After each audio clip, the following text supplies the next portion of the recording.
Oh, Frequencies. I absolutely loved this movie. I didn't know what was gonna be like. I just saw the trailer a few weeks ago, and I figured it was gonna be mostly just a love story with a science fiction element to it, but it was so much more than that. And basically, it's about sort of a world where science has taken a different turn, and it's determined that people are composed of frequencies.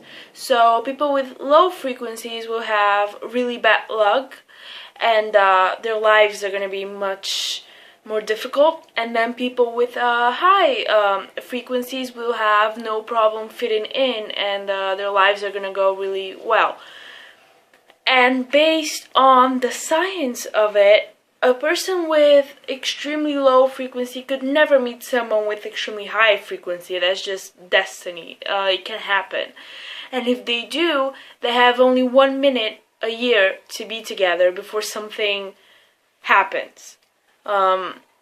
Before something happens and things go wrong.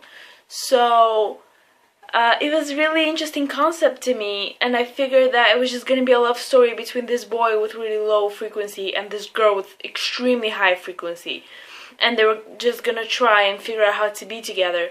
But it was so much better than that. It took such a different turn, and it was a lot more scientifical and a lot more science fiction-y than I thought, and it was a lot more about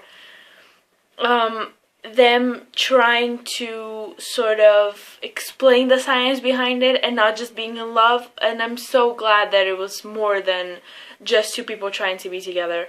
And then it sort of reminded me of Primer a lot. It's not as complicated as Primer was. I mean, I saw it a few times, and Primer is the type of movie where you need a spreadsheet. You need like a graphic to be able to even follow it. So it wasn't as I guess difficult to follow, but there were a few things in the science aspect that was like, I didn't get that. I don't know if I missed something or if I'm just not smart enough to get it or what. But I like that there was sort of a mystery behind it, and not everything was laid out, and you sort of need to think for yourself and draw your own conclusions. And I'm so happy that even the small characters turned out to be important. And actually, I think the last 10 minutes were absolutely fantastic when someone else enters the picture, and you basically think at that point, okay, this is mostly over, they're just gonna wrap it up. But more things happen, and I'm so glad that it continued. And it's not a long movie at all. I think it's about an hour and a half, hour and 40. I think it's an hour and 40. Yeah, and basically the first 25-30 minutes is just exposition, and it was done so well, and it was so fast-paced in the beginning that you still feel like you're getting vital information to understand this movie, but it's not boring, and it's not just people explaining things. It sort of happens, and you don't even know what's going on. So you're finding out as the movie progresses, and you sort of start to piece things together. And it starts with them sort of showing us the girl and her side of the story, and how she found out that she has extremely high frequencies and how her life went. And then we get to see the boy. And we get to see their interactions every year. They have 1 minute, and that's sort of their experiment. She wants to know what will happen if they continue seeing each other, and he falls in love with her, and she has no emotions. A person with such high frequencies has no emotions, so for her this is just data collection.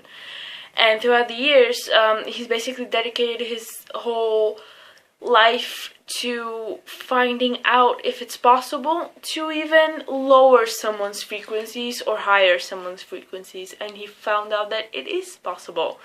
And that's basically the whole beginning of the movie, him meeting her after years and telling her the experiment, and she wants it. She wants to do it, even though her life is absolutely perfect. She wants to lower her frequency because she sort of wants to feel something. She wonders what it's like to have emotions and to feel love and happiness and sadness, because she's never experienced that. And I really enjoyed how they set up the world. Not just the story, but the whole setting. It starts in the school, where it's basically a school for special children and children with extraordinary frequencies and that can do a lot of things and research. And the teacher was awful, such a bitch, and I think that's perfect. Because that's what it would be like to live in a world like this, where frequencies matter and people's lives are scientifically determined, and there's this element of destiny where you can't control anything, and it's all scientifically laid out for you, and at the end of the day you don't have a saying about anything, and it turns out that you don't have a choice about anything. Because even if you choose this career path, it's because you have that frequency. It's already determined for you. So I really liked the world that it was based in. And I don't know, the acting was great. The girl, she looked so familiar to the whole thing, and I looked it up after the movie, and she was in Misfits. She was in an episode of Misfits, if anybody watches that. She was the racist blind girl with the dog that got power. I think she was in season 4, because maybe season 3. I don't know. Rudy was there along with Curtis, so either season 3 or season 4. And I think it was season 3 actually. I think so. And yeah, the acting was great. The writing was great. I really liked the scientific aspect, and again, it reminded me so much of Primer. And I haven't seen that movie in a while. I tend to go back and watch Brick more than Primer, just because it's easy to follow. Time travel, man, time travel. And yeah, I guess, I don't know how real the science is behind this frequency theory.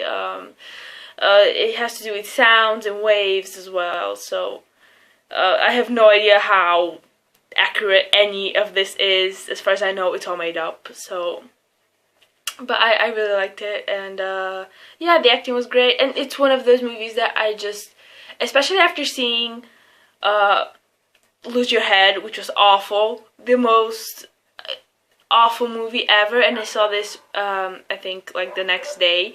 It was so refreshing to watch a great movie, and it almost reminded me the style of Boye with Andrew Garfield, who Spider-Man, obviously. I think that was the first thing I saw him in, Boye, and I loved him in that, and I figured he would be a great actor, and now he's stuck playing Spider-Man. And I think he shouldn't play him at all, because I think he should do better things.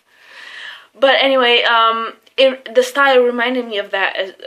It's a British movie, so I guess it makes sense. And the acting was great. I liked the guy, and I really liked the girl, the actress that played her when she was young, when they were in school and doing the experiments. I really liked her there.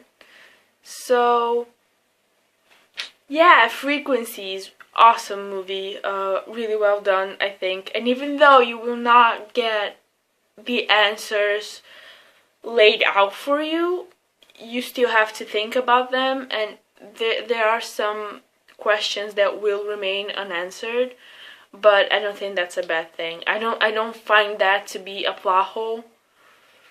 And maybe that's just me liking the movie. Maybe if it was a movie that I didn't like, I would say there were plot holes, but because I liked it, I'm fine with how it ended, and I'm fine with how it went. And actually, the end, I was so torn as I was watching it, because I was sort of seeing where it was going to end, and I sort of wanted it to continue, but then I wanted it to end anyways, and I was so torn, and I think it was perfect.